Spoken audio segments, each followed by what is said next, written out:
Hello, good afternoon. Thank you very much for joining us today. We are going to be speaking today about how we can use the KIBO robot to support blended learning and distance learning. So thank you so much for taking the time to join us, to share this hour with us. We're really excited to both share what we have to talk about from our experience and also to hear back from you. So I'm gonna introduce briefly the folks who are here today with us on this webinar. First, we have Katie Castor. She's a teacher in the Boston Public Schools. So hi, Katie. Hi, thank you for having me. Definitely. And then we also have Kim Walker. Kim is the Director of Technology Integration and Innovation at the Agnes Irwin School in Pennsylvania. So thank you too for joining us, Kim. Yes, thank you, Jason. Excellent. And I'm Jason Innes. I'm the Manager of Training and Curriculum Development here at KinderLab Robotics. We're the makers of the KIBO robot, and that's one of the tools that we're going to be talking about today as we explore ways to support STEAM learning in early childhood in a blended learning, distance learning environment in response, of course, to the challenges of the pandemic that we've all faced over the last few months. So just as a quick overview of what we're going to be doing today, I have a couple of housekeeping items that I'll go over. Then I'll talk a little bit about KIBO and about a blended learning approach that we've put together at KinderLab. We have some resources to support you in implementing a model like that. Then we'll hear from Katie about her experiences and her plans within early childhood teaching at her school in the Boston Public Schools. So that'll be an opportunity to hear about plans at a large urban public school. Kim Walker then will be sharing her experiences creating STEAM initiatives that support kind of home engagement, home learning, including a kind of one-to-one model with robots and children that she's exploring. So that's another perspective, and we're really looking forward to hearing from both of these educators. And then we'll have some time at the end of the hour for questions and answers. So that leads me into my couple of little housekeeping details. Right now, as attendees, we can't hear or see you, but we really do want to hear from you. So we have a couple of ways to support that. There's going to be a couple of polls where we'll ask for your input during the webinar. So that'll be just a matter of clicking on a choice that'll pop up on your screen, and we'd love to get your feedback that way. So just a heads up that there'll be that opportunity. But more importantly, in your GoToMeeting user interface, you'll see a questions tab. You can use that to ask questions to us. And one of my coworkers, Christina Non, who is our marketing director, is online. She can answer your questions in real time, but she'll also share some of those questions with us, with the panel, so that we can address those questions live at the end. So if you have questions, if anything occurs to you during the presentation, please do type in a question there. We'd love to hear it. We'd love to have an opportunity for these educators to provide their perspective. Okay, and then the last bit of housekeeping is that you will, after the webinar, you'll receive a follow-up email that will have a link to the recording of the webinar, as well as a link to a certificate. So if your licensure board will accept webinar certificates as clock hours, then that will be a resource that you have available to you after the webinar. Okay, so I'd like to start, actually before we start in, I'd like to just begin with a poll. So I'm gonna press some buttons in this interface to see if I can bring this poll up on your screen. We're really curious, based on your experiences so far with this school year, with thinking about next year, what's really the biggest barrier that you face when thinking about providing distance learning in early childhood? So I'm gonna put the poll up on the screen. And I would just ask you to take a look at some of those barriers that we've listed there. Remote learning technologies don't feel age appropriate. technology access at home is unequal. That's a big challenge that we all face across different kinds of districts. Maybe a sense of student disconnectedness or a failure to participate in the options that you have provided. And then experiences of parent caregiver support and involvement maybe being more limited than what you had in mind. So I'll give a few more, just a few more seconds for folks to give an answer. And if none of those feel right, of course, you're not required to answer, but we're really very curious to hear about your perspectives. And I can see already that we're getting a lot of answers are centering on the fact that technology access at home is unequal. And that's a really vital challenge. And it's one that I know both of our panelists are engaging with in different ways. So I'm just gonna close that poll, and I'm gonna share the results for you guys, just so that we can have a look together. So we are seeing that that there's a strong feeling about unequal access to technology at home being a real challenge, and then student participation is also a challenge. So that's something that we can reflect on as we think about strategies and options for providing resources that might kind of level that playing field, as well as draw in that much more engagement. So thank you very much for joining in that poll. We're really interested to hear your perspectives, and we have another poll later on. Okay, so I just wanted to provide a little bit of background about our company and about KIBO, the early childhood STEAM platform that our company makes, as well as provide a bit of our perspective about how KIBO can be used to support distance education. So KinderLab Robotics is our company. We were founded in 2013, and we are really the brainchild of our two co-founders, Mitch Rosenberg, who's an innovator and a entrepreneur in robotics, the robotics industry, and then also Professor Marina Bears, who's a researcher at Tufts University. Dr. Bears and her team explore the ways that children can engage with technology in ways that are age appropriate and which support our developmental goals for young children. So Dr. Bears runs a research lab at Tufts, and she continues to research, she continues to publish in this field, exploring ways that children can use technology to express themselves, to explore social emotional learning, and to also engage with their community, with their parents, with their peers through technology as a kind of literacy. So if you're interested in these topics, she continues to publish some amazing books. I would recommend you check them out. But from our point of view, the research that she did led to the development of KIBO. So KIBO is a robot kit that's designed really to give children these kinds of expressive, creative tools that Dr. Bears and her team researches. I'll explain a little bit about how KIBO works as we go on. So I just want to start off by acknowledging kind of the challenges that we all faced this spring. I don't need to tell all of you as educators how difficult it was, but some of the particular aspects of the impact that the pandemic had on schools were that school closures were sudden. We really didn't have time to prepare. Katie was just actually recalling before the webinar started for us that, really across the country, it was like every school district in America closed over the course of something like 4 days. And we really had very little time to prepare.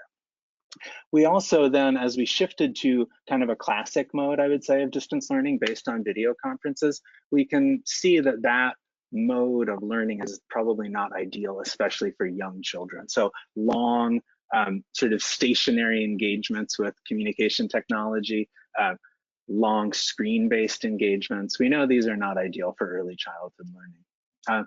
Students felt disconnected from their peers, and we felt disconnected from our students at what was clearly a stressful time for them. So our sort of efforts at social emotional development that we weave into our curriculum took an especial hit. And then, of course, we encountered this, what you folks just reported in the poll, that as we struggled to find ways to connect with families and children, we found that there was deep inequalities in technology access at home. So that became a stumbling block as well. And here we were also calling upon parents to act as, or caregivers and parents to act as our kind of partners in education in ways that were asking a lot of the caregivers at a stressful time too. So these were all challenges that we faced. And we're, you know, those challenges, as much as we're districts across the country and the CDC and departments of education are doing amazing things with updating guidelines, thinking about the practicalities, we know that these challenges are still going to be there in the fall. So we're going to be looking at classrooms that work and feel differently. Maybe fewer children in the classrooms, implementing staggered schedules where kids come in on Mondays and Wednesdays and another group comes in Tuesdays and Thursdays, supported again, probably by distance learning in the off days. We're going to have limitations on sharing of materials, which is especially challenging for us in early childhood because, of course, concrete manipulatives, tangible materials, those are vital to the way young children learn. And then social distancing within the classrooms. So all of these things, they're going to ask a lot of us as educators, and we're going to have to respond in various ways. But through all of that, we do want to sort of keep our minds on what are the things that we know about how young children learn and what resources can we provide to still meet these objectives. So we know we want, if we're looking for tools and techniques to support STEAM education, we know that we want something that can align with learning standards. We're even down in the youngest grades, we're taking on computer science education standards, STEM standards, and we want to make sure that we're meeting those. We want to allow hands-on creative learning. We'd like to promote caregiver-child engagement as well, because one of the themes that we know is the importance of how parents and caregivers support the learning that we're doing in school. And then we also want something where we can meaningfully and reasonably get access to this tool across all student homes to address that inequality of technology access.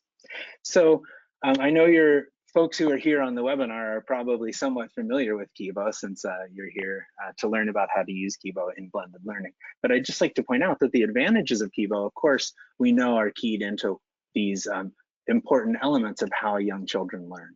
KIBO, the robot platform, is physical, not virtual. There's no screens involved when kids are using KIBO. They use physical manipulatives to program the robot, and they decorate the robot with arts and crafts materials.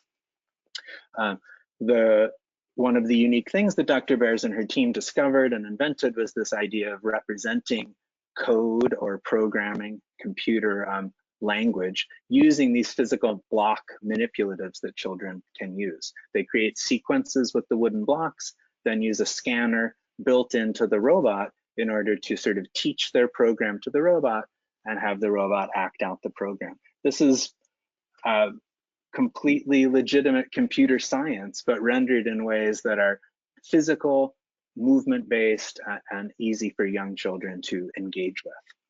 And then the STEAM integration, the arts integration, the storytelling, the imagination play, and the curricular connections all come from this idea of using arts and crafts materials that are available in the classroom to build onto the robot, to transform the robot. So I just described a set of tools that really are based on manipulatives, on physical engagement, on a kind of physical engagement in the classroom that maybe at first blush seems like one of the very things that this kind of new normal is going to challenge. So that's going to be a theme that both of the panelists talk about today, is how we can hold on to some of these advantages of these tools that are so well suited for early childhood in an environment of blended and distance learning. But I'll share a few thoughts that we've had at KinderLab first as well. So we've developed a set of curriculum resources actually that at the end of the hour, I'll provide you some pointers to download some more information about these tools.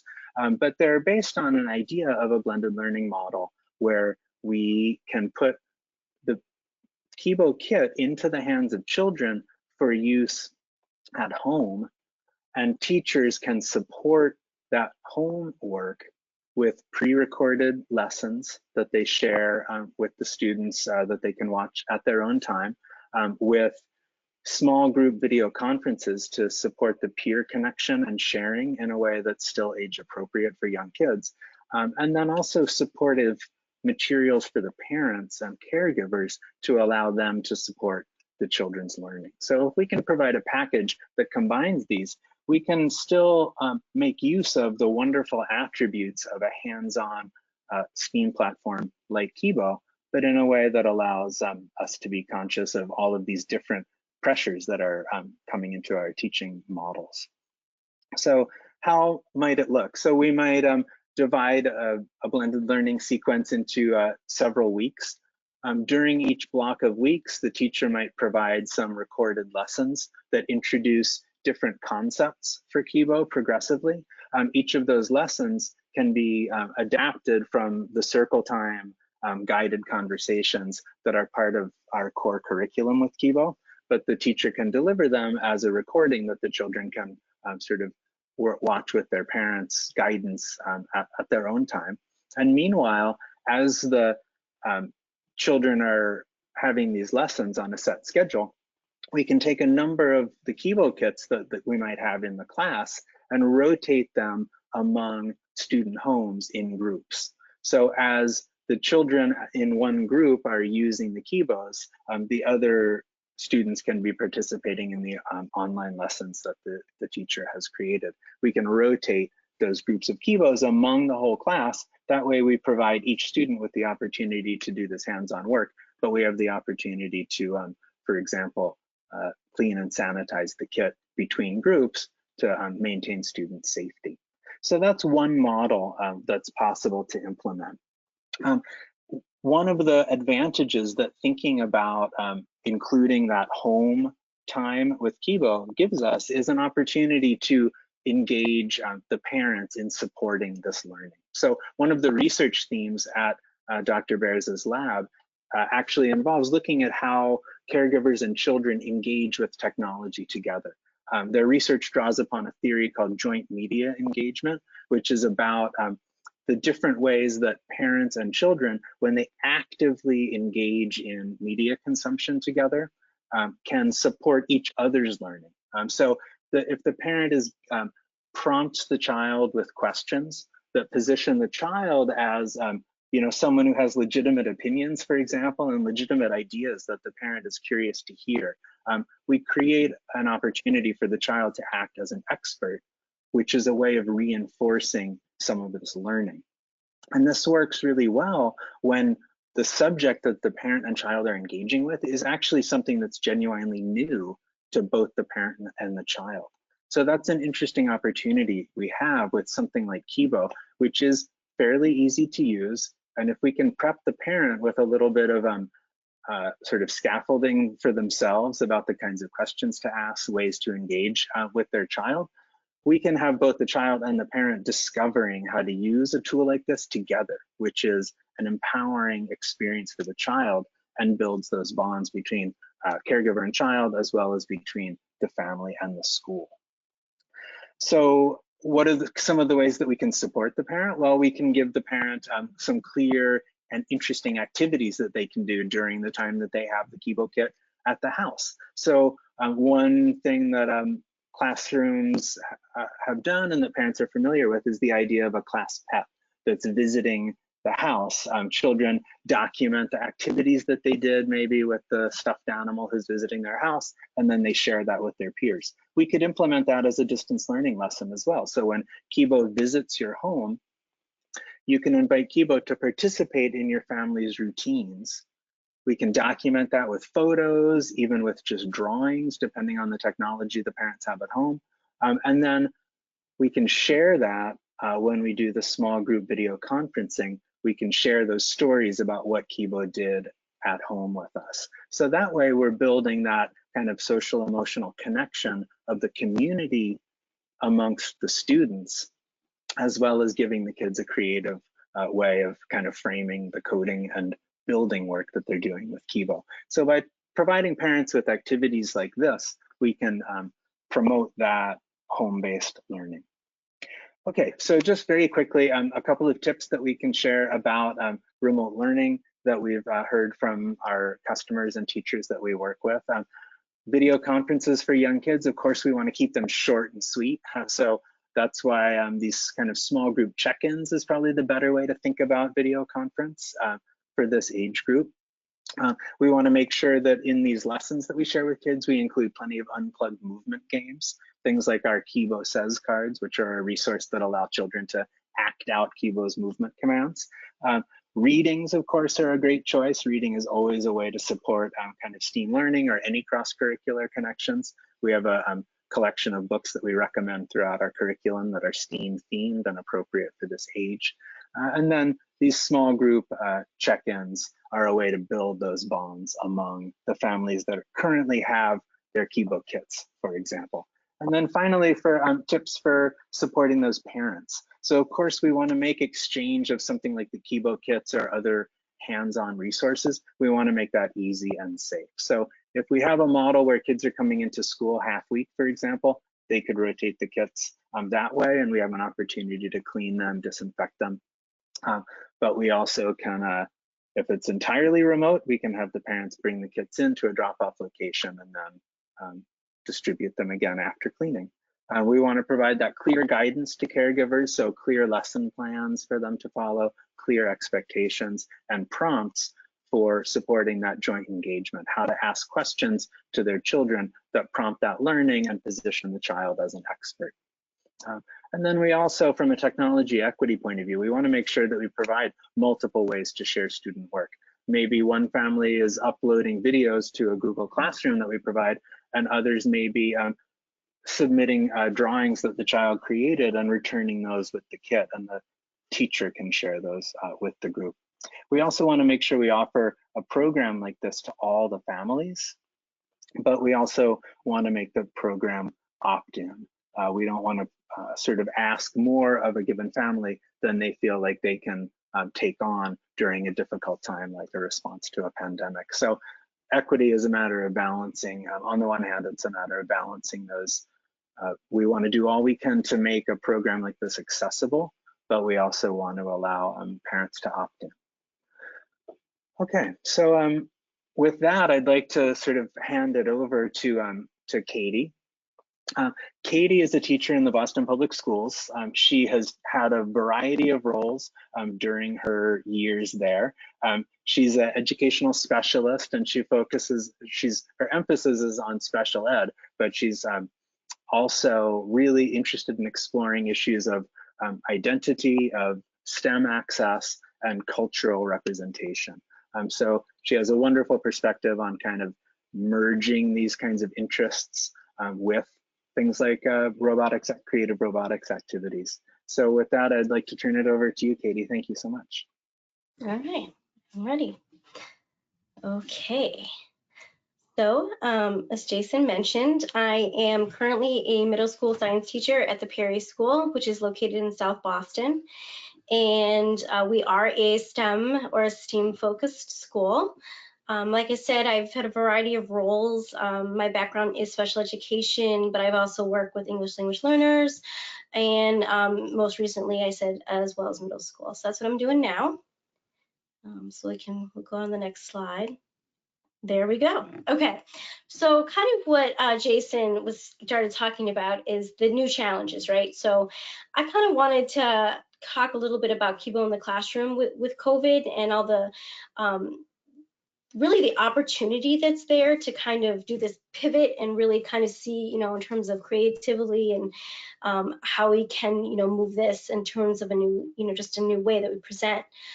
So I think we're all aware of the challenges in terms of sharing of materials and groups. I know a lot of us have seen the CDC possible guidelines, and you know, and it's basically short of standing on your head while playing a ukulele. We know that there's a lot of guidelines that are, and procedures that will need to go along with this. So I'm kind of reminded of, you know, thinking about possible solutions and ideas. And so obviously the first thing that popped in my head, and yes, I gave reference to MC Hammer, was like, you can't touch this. And I feel like that's kind of where we are right now. Is trying to navigate how to do a hands-on program, hands-on materials without being hands-on in a group. So these were just some possible things I've been thinking about around the idea of independent center activities. And having each student could get their own like KIBO like activity. And in the next slide, I'm going to talk more about what this may look like in terms of focusing on some additional foundational skills. Another activity, and Jason touched upon it, was the idea of pairing with a read aloud. So in a small, appropriately distanced group, one group of students may be involved in a read aloud or in a literacy-based activity. And I'm going to talk more about ideas that we can use around that, especially around community helpers and essential workers, which are very important right now. Also, we kind of mentioned an idea of KIBO Says, which you can use the large KIBO Says cards. And this is a great way to promote movement, as well as providing that social distance space.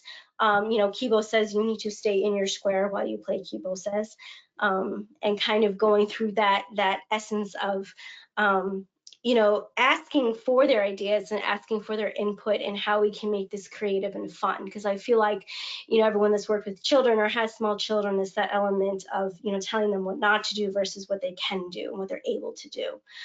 So another thing, I've been thinking a lot about is utilizing KIBO as a tool to teach about, social distancing. It's a way to, if we can frame this, these narratives, these new narratives of new school expectations. So one of the things I've been kind of thinking about is, this idea of how, just like we need to wash our hands, KIBO needs to go through a disinfecting station. So taking it out of, that realm of, we have to clean KIBO, it's going to take a few minutes or, whatever, but kind of moving into even like a KIBO car wash. Like, what is the most effective way that we could clean KIBO parts? Like, let's figure this out. It's also a great song, and I've just got lots of ideas and now it's in my head. Okay, next slide, Jason. See, this is what happens. So as I mentioned before, my background is special education, and I've worked with a lot of students with varying cognitive differences, as well as students on the spectrum. And so I always come back to the idea of social stories. And I know at the moment there's a lot of great social stories out in the interwebs about communicating the importance of wearing a mask, but also the tactile and sensory challenges that may arise for kids around that. And so it's interesting because as I started thinking about this, I also did some reading on what theater and what actors and other people are using in terms of how to educate kids. So like, Doctors Without Borders or doctors that are in refugee camps have been using costumes and puppets to really try to teach kids how to, learn those no social norms, as well as how to take care of themselves. And so some of the things I started talking about was that, thinking was that KIBO is a great tool that we have that we can use. So, just these were some of the activities I was thinking about. But, how much is 6 feet? And I know that's still a debate, in terms of what 6 feet really is. But, bringing out the tape measures and really, making sure that KIBO even maintains that social distance, right? And one of the activities you can do is that KIBO can say hello, and in many ways it's nice because he can actually, he or she or they can interact with students. And so there's always that opportunity in terms of, how do we engage young children as we're also trying to teach them and, keep them aware and also not frightened, right? So I think, going back to that mask part, I love this picture of KIBO with a mask because masks can be really scary for kids because you don't know who's under it. FYI, clown, I do not do clowns. So I feel like part of what we can do is, work with KIBO and really use KIBO in terms of, KIBO has to wear a mask. KIBO is still KIBO under the mask, but KIBO needs to stay safe. And also, kind of not, bringing that down in the sense of, we want to kind of demystify this fear. I think a lot of kids in my, in terms of what I've seen is that fear of, what is it? How is it spread? And so this is also a great opportunity for us to kind of, you can even make KIBO COVID costume, which is what I've seen different puppeteers do, and use it in terms of a character and how do we stay safe, but also something that we don't necessarily fear. So I think that's very helpful. So these are just activities I've thought about. And next slide. Thank you. So another piece I think is really important is, this narrative around KIBO and how we can use like a essential workers and community workers.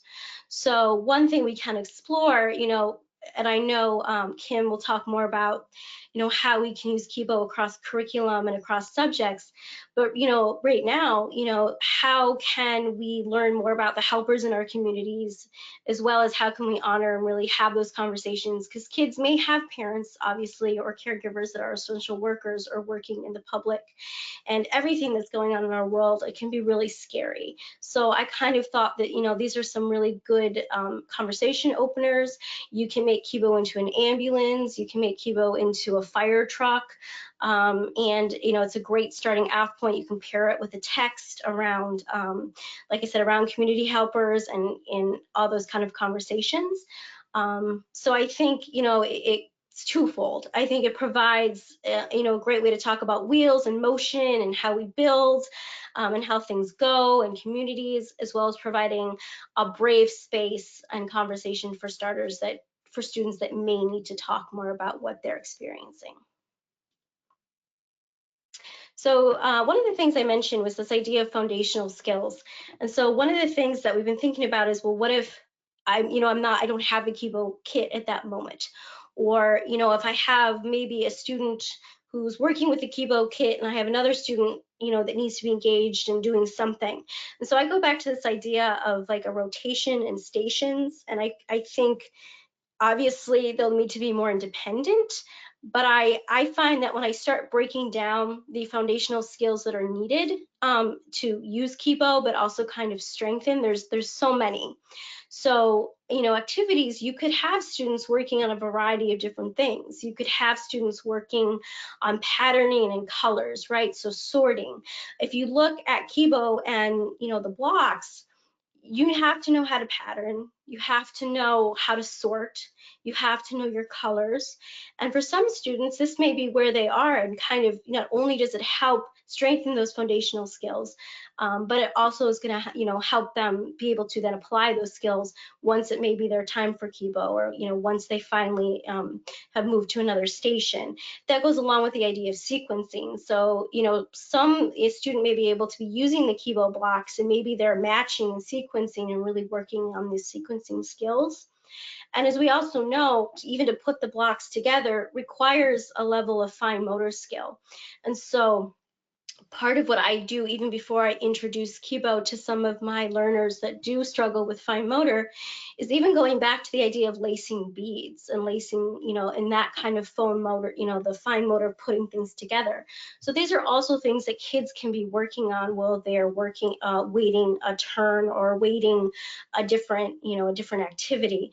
And also we know, math, one-to-one correspondence, and also the importance of directional language, and back, forward, first, second. I think sometimes, I would say there's assumption, but there's a feeling of, oh, back, forward, they know where they're going. You play a game of Simon Says, and half the class goes the wrong way. So you realize that it's, you kind of have to go back to those basics. And so I think there's a lot of other ways that we can kind of be creative with all these different elements. Thanks so much, Katie. That was really helpful to think about all of the different ways we can support, even in the class. If we're in a classroom-based mode, I can see some of these activities working really well. And you're right that as we address the challenge of not as many children being able to collaborate around a single set of manipulatives, I'm thinking about the way some of these other manipulatives, like sortable blocks or pattern blocks or the lacing kits, can support the development of some of these same concepts. That's really helpful. So thanks, Katie. I am going to sort of pass the baton now to Kim. As I mentioned, Kim's the director of technology integration and innovation at the Agnes Irwin School in Pennsylvania. She's outside of Philadelphia. She's the manager of the lower school makerspace as well, which is a resource that they have in the lower school to support kind of STEAM learning and creative technology integration. In her role, she does PD as well as working with the students. And as she points out, energy and experimentation are her superpowers, and I've definitely encountered that as well in my work with her. So Kim, I'd love to turn it over to you now. Hi, everybody. I will say the energy has been waning. Distance learning has been pushing hard on that, as well as recent events here and all over. So we're doing our best here. But yes, I am from the Agnes Irwin School. We are a pre-K through 12 independent all-girls school. You'll see there a picture of our lower school, but it's important for us to note that our girls come from approximately 96 different zip codes. And we'll talk a little bit about how that creates not only a challenge, but an opportunity for how we hope to use KIBO next school year. You can go ahead, Jason. This is a picture of our I Wonder Lab. We do have 2 maker spaces on campus, and I have 2 teammates, and we're all a part of the innovation team, and we manage those spaces. Our lower school space is dedicated to our students in pre-K through 4, and I am most definitely missing this space more than ever, and our girls likely are as well. And so we've been going through a process of thinking about how could we still use the materials that we have available and the curriculum that we've been developing, regardless of whether or not we're in the school building. So Jason, you can go ahead. Our process has been thinking first about what our goals are for STEAM education, which are pretty site specific for us, but they are also aligned with ISTE's standards for students.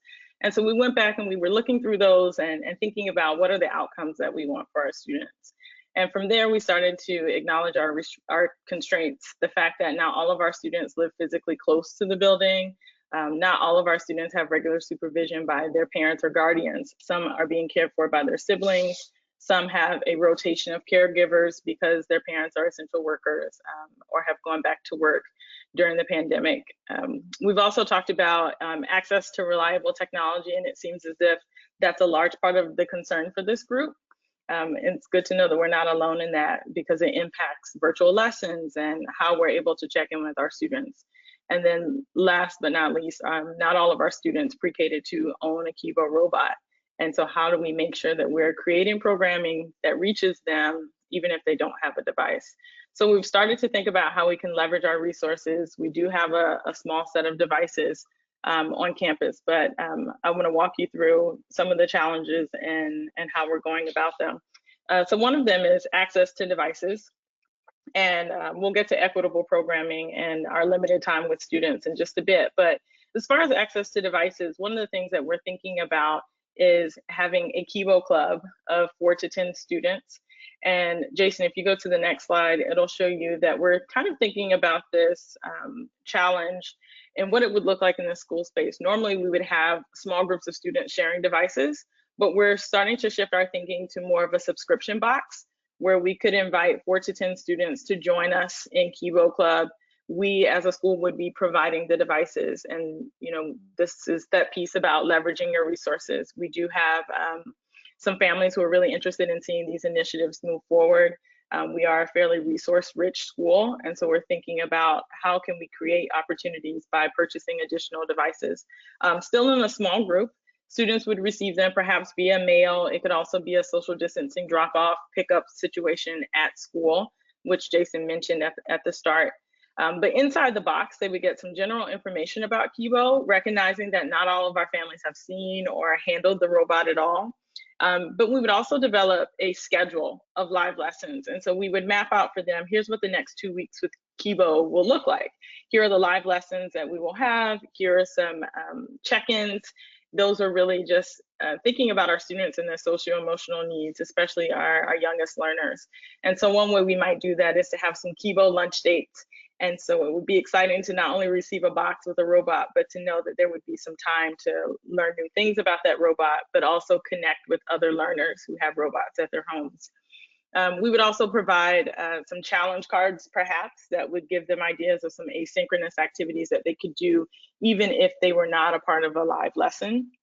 And then, of course, prompts for parents, because they will be the ones who are in the space as the students are working with the devices. And we wanted to provide some guidance as to what they could do to continue to bolster their child's engagement and to support their engagement over that 2-week period.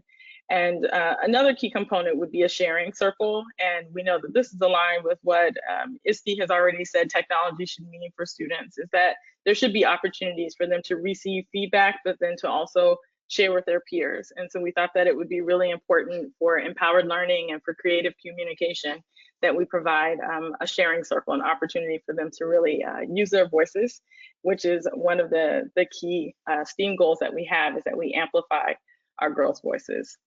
So the next challenge that you saw before was equitable programming. And the question that we asked ourselves was, how do we continue to meet our programmatic goals regardless of students' participation in even KIBO Club? So what happens with all of the other girls who maybe are not a part of KIBO Club at that time? So we have something that we started a while back that could really support our work going forward and perhaps might be useful to some of you. And if you move forward, Jason, you'll see that we call them community investigations. And really, they're a collection of teacher and student selected themes, and they're activities that support meaningful dialogue, often about complex topics. An example of some things that we've done in the past: at the start of last school year, Hurricane Dorian had just made landfall. And so girls were coming in talking about hurricanes, and that became a community investigation about hurricane safe housing, and then rebuilding projects. And then we moved into women of color in architecture fields. And it was really just an opportunity for us to not only continue our STEAM instruction, but really think about how do we talk about diverse perspectives and really start to build what is more of something that's more supportive and an anti-bias curriculum within our STEAM classroom.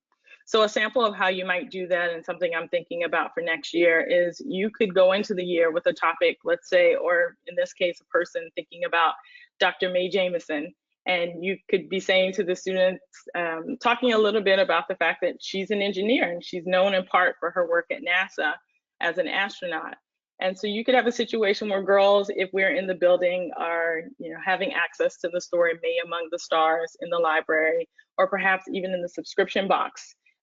Girls are receiving the book, or the girls who don't have the subscription box yet are also receiving the book on some sort of a library loaner system. And then there would be a shared task. Dr. Jemison, we know, sees herself as a scientist. I also recently learned she's a dancer. And so this would be an invitation for girls to start to think about how they wanted to tell a story about themselves. Tell us a little known fact about you. And so if you have KIBO, you could certainly do all kinds of storytelling with robots, and we've done that in the past. But this would also open it up for other girls to engage in visual and artistic storytelling. They could do voice recordings and videos and all kinds of dramatic presentations, so that community investigation really unites all of our students around a central topic, but gives them an opportunity that might be more maker focused, even if they don't have KIBO on hand. The third challenge that we've been thinking about, and honestly, this is something that impacts us even when we're in the school building, is just limited time with students. We have a really rich academic program, and our girls have all kinds of specials in addition to their core content classes. And it really is just trying to barter for time with students so that you can really get your content across. And it just makes sense that we would start to build something that could work for those face-to-face interactions, but also for video conferencing. So we started to think about how we can maximize students' class times virtually, but also face-to-face. And so one way we're thinking about doing that is through interdisciplinary units. And so this would be an invitation for teachers to collaborate across disciplines. One of the phrases we use on our team is to share the burden. So we know that we all have various concepts that we need to teach, and we have squirmy children to whom we might need to teach it over the internet. And how might we do that in a way that is meaningful for our students, but also helps us to accomplish the goals in our particular content areas?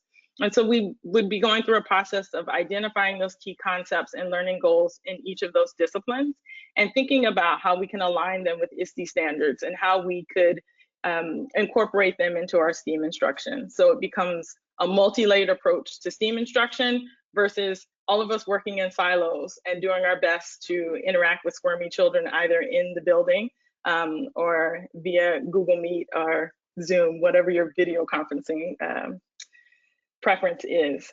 And so again, the example I shared before about a community investigation could be an example of how a librarian could even reach out and be working with someone who is charged with the STEAM goals for a particular school or classroom.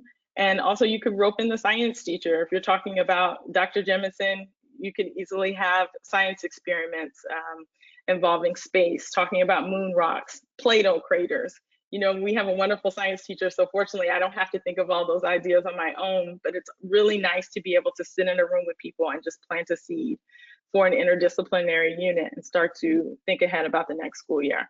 So that's really where we've been with regards to that. So this type of programming we're really excited about because we think that it has the potential to yield the greatest impact. It will help our girls to make connections across the curriculum, but then also support their retention of information and support their engagement, whether we're on campus or we're communicating virtually at different points during the school year. Thank you, Jason. That's really, yeah, absolutely. That's really wonderful, Kim. Thank you for sharing all of that. One thing that really struck me as you were talking about that was the model that you have in mind of offering all these different ways of engaging with a particular subject. And I'm thinking about how that's a really wonderful kind of multifaceted way of approaching any of these topics, regardless of kind of the world of COVID. But as we think about ways to sort of allow children to explore things in parallel without necessarily us having the ability to gather them all to do the same thing at the same time.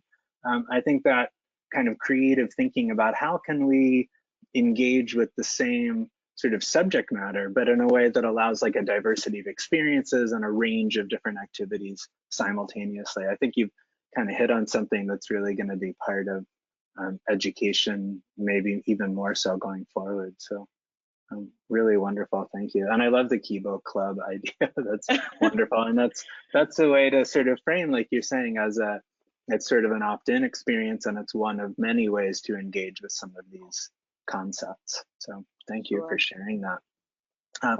Well, with that, with some of these examples in mind, I'd actually like to just get some of your feedback as you know, the attendees of this, thinking about the kinds of things that you've heard, thinking about your experiences so far, and thinking about next year.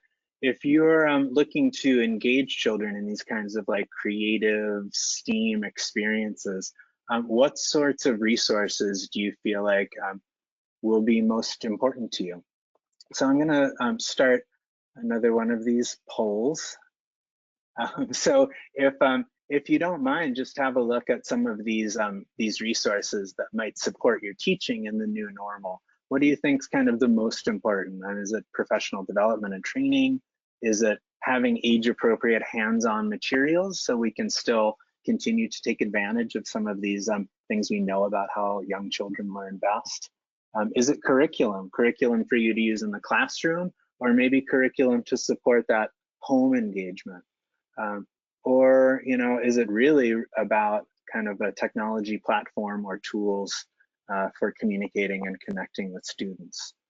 So I think we, you know, all of these are an important part of the mix, but love to hear what folks are thinking about what's going to be most important to you as you sort of adjust your teaching next year. So I'll just give you know, a few more seconds to just click what seems most important to you, and then I'm going to share those results. So it's interesting. It looks like folks feel that these resources are somewhat evenly shared, but it looks like that acknowledgement of hands-on material, age-appropriate hands-on material continues to strike folks as being most important. And that's really not surprising, because coming together as early childhood educators, we know the importance of those hands-on engagement for children. All right, so I'm going to just share a couple more slides that are about some resources, concrete resources that you can access from KinderLab. and then we're gonna move into questions so that we can get some more thoughts from Katie and Kim based on your questions.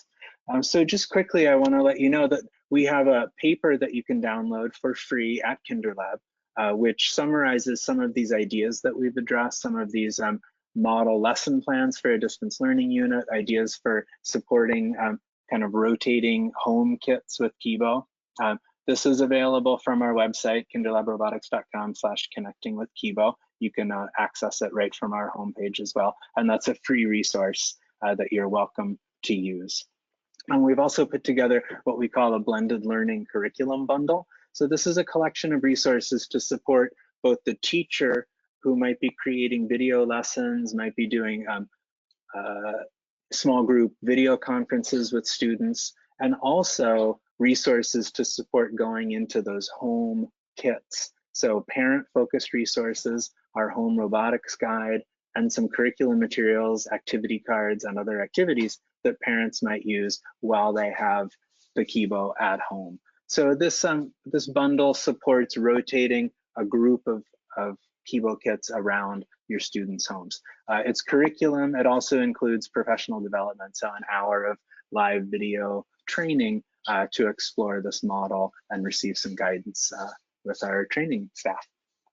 So I encourage you to check that out as well. But now, with no further ado, let's get into some questions that folks might have. So I know that Christina, who's sort of operating the board behind the scenes, will pass along some questions. But I guess one thing that I think, well, Christina has passed along the question about what you guys, Katie and Kim, think about kind of how all of these lessons might apply to kind of a blended learning environment where the students are in the classroom for some of the time, and then also working from home some of the time.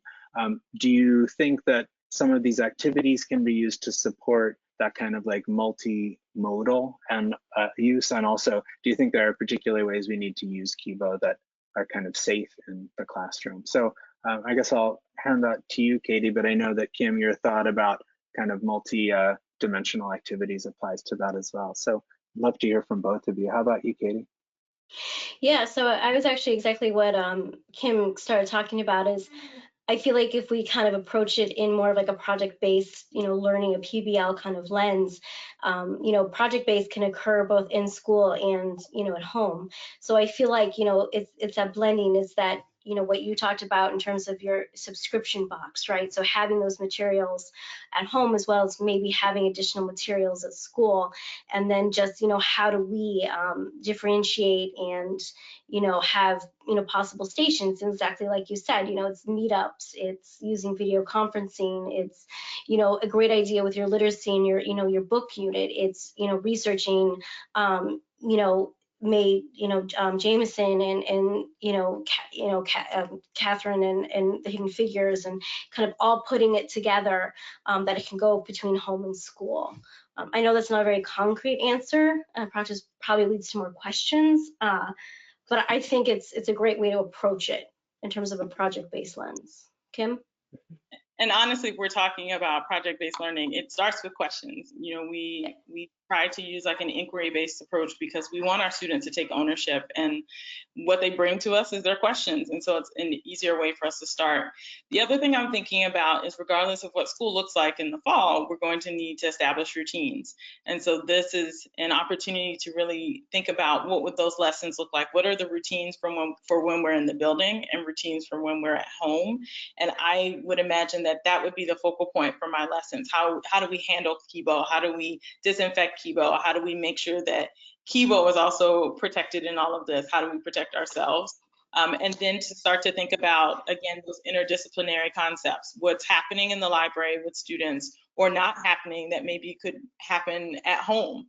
What is a way for us to bridge the gap? And I think that's really what comes to mind for me, is starting with those student questions and then establishing some routines before digging into some of those bigger concepts. Yeah, thank you. That makes a lot of sense. And unifying sort of these different activities through that common lens of like the inquiry, the question that the students are asking is a great way to support those kind of multiple parallel activities as well, which is going to be important.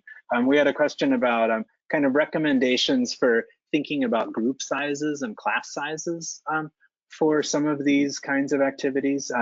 I can say that you know, throughout classroom experience with KIBO, we've always talked about small groups of children sharing a KIBO. Much of the engagement on the social emotional learning side of KIBO is about young children learning to collaborate together through that kind of lens of the engineering design process, children taking roles.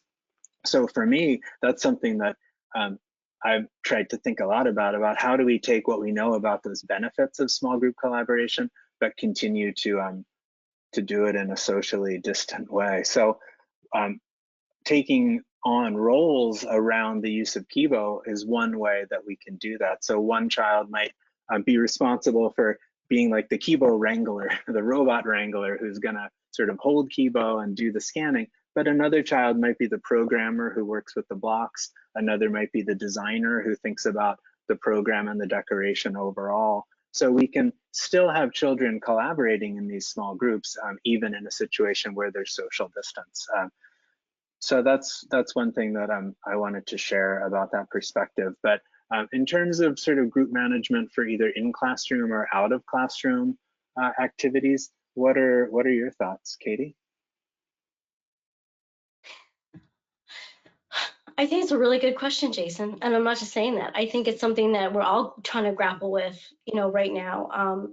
I think my first inkling is that it's going to really depend on, you know, what kind of guidance comes from above in terms of what we need to, you know, in terms of our numbers.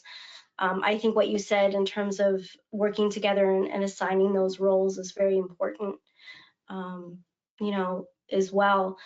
I still think, you know, it's exactly when we were planning for this webinar, Jason, you said it's like, how do we take a tool that we know works best in small groups, working together, you know, communally, and all of a sudden we're taking that community away. You know, I mean, not community away, but we have to look at it differently, I guess. So I think, you know, it's how do we preserve that. But I would say in terms of groups, you know, smaller the better, but I think that's always been true with KIBO too. I think we just have to be more knowledgeable. You know, at first we talked about having, you know, all the parts together, and that just may be something we can't do now. We might have to keep KIBO kits separately so we can sterilize them and things like that. Yeah.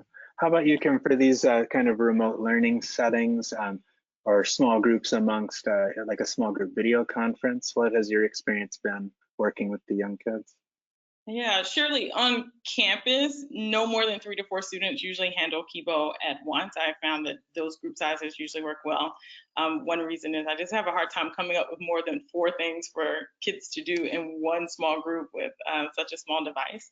But I thought about this a bit with the subscription boxes, that this could be an opportunity to expand the group size just a little bit. Obviously, there's some budgetary constraints. It depends on how many boxes you're able to send out. But I imagine, given that I've had up to 20, 25 first graders on a video conference at once, which is a bit, I don't want to call it a nightmare, but it's not exactly the ideal setting. So I would want to limit it to 2 personally. I find that it's harder to be patient and also really to listen and attend to what other people are sharing and wait your turn when you're at home and you have these different distractions. So in my mind, I think 4 to 10. So if we're on campus, you know, or 3 to 4 range when we're on campus, and I would probably not have more than 10 students participating in a video conference unless it was simply, you know, as I described, a lunch date with KIBO, a liquid-free lunch date, and they were all just, you know, chattering away and had a device nearby. Other than that, I imagine more would be a lot. I love that idea of the lunch date with building those bonds among the students, but having KIBO be part of it really emphasizes that sense of sharing the home life and the family life with each other, which is such a great, actually new thing that we can do in this world of kind of video conference. We have just 1 more minute actually, so we'll need to wrap up, but we had one quick question about, and Kim, I think this pertains to your, the idea of the KIBO Club. What do you think about ways to make sure that the kit is provided safely and that it isn't, it doesn't become sort of an infection risk. Do you have ideas for managing that process? The thing that has come to mind the most is having school be the central location. We have a great facilities team who's actually been taking care of our facilities while we've been away, but also, packing up students' items to go home at the end of this school year. And so working in partnership with them and getting a sense if we have items that are being dropped off in a secure location and we have a limited number of people who are coming into contact with that item, and we are listing and deciding who's responsible for cleaning what and when. I think having a very small team of people, I do imagine, again, the fact that our students are so spread out that it might be a situation where I, as an instructor, might be delivering it. And so, of course, there's the whole, what's the protocol for if you have a clean device and you put it into your vehicle and you drop it off. So I do think that working with our facilities team will be a key part of it.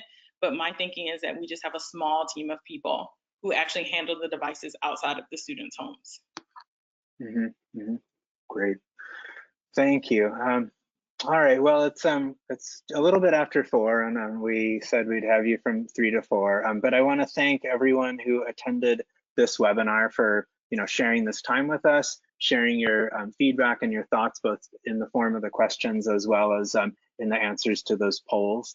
Like I said, you'll receive a follow-up email that has a link to this recording, and you can also we'll make available the slides. I apologize, I didn't mention this before we started at the top, but the slides are available as a download in your handouts tab in the webinar interface. Some of you may have discovered that, but I'll give you a few minutes to download those if you want before we actually close the webinar. So we encourage you to connect with us. Our panelists have kindly shared their Twitter and contact information. So they both share all kinds of interesting ideas and resources in that avenue. So feel free to contact them, and please contact us at KinderLab if you have any questions about the curriculum, the bundle that we discussed, or want to just get more ideas about implementing STEAM learning